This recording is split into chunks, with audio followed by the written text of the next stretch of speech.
নমস্কাৰ বন্ধুসকল, আজি আমি বনাম স্কিন কেয়াৰৰ এটা সমাধান আৰু লগতে ভৰি গেৰুৱা ফটা আৰু মুখৰ যি কলা দাগ তাক নিবাৰণ কৰিবৰ কাৰণে এটা স্কিন কেয়াৰ।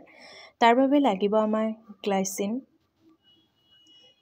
আৰু লাগিব আমাক কেষ্টৰ অইল এৰা তেল আৰু লাগিব এটা ভেসলিন, কেইটামান ভিটামিন ই টেবলেট আৰু এইটো দেখিছেই গোলাপ জল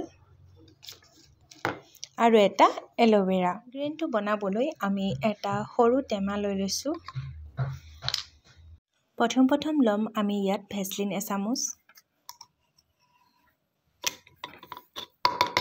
এটা হাতে কৰিছোঁ যিহেতু সেইটো কাৰণে অকণমান সমস্যা হৈছে, বেয়া নাপাব। ইয়াত আমি ভেসলিন অলপ লৈ ল'লোঁ। তাৰ পাছত আমি গ্লিচাৰিন এচামুচ লৈছোঁ।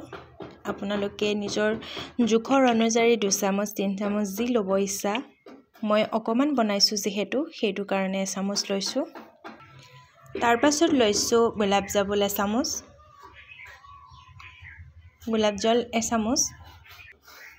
তাৰ পাছত আমি লৈছোঁ এলোভেৰা জেল এচামুচ। এয়া আমি এতিয়া ধুনীয়াকৈ আমি ইয়াত দিম ভিটামিন ই কেপচুল।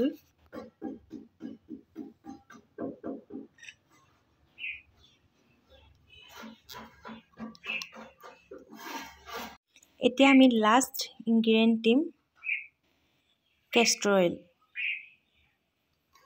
এতিয়া আমি সকলোবোৰ ভালকৈ মিক্স কৰিম। এইটোৱে হ'ল আমাৰ ইনগ্ৰেডিয়েণ্ট। দেখিছেনে কিমান সফ্ট। যদি আপোনালোকৰ বাবে এইটো এটা সুবিধাজনক ভিডিঅ' হয় তেন্তে লাইক কৰিব, ছাবস্ক্ৰাইব কৰিব, শ্বেয়াৰ কৰিব।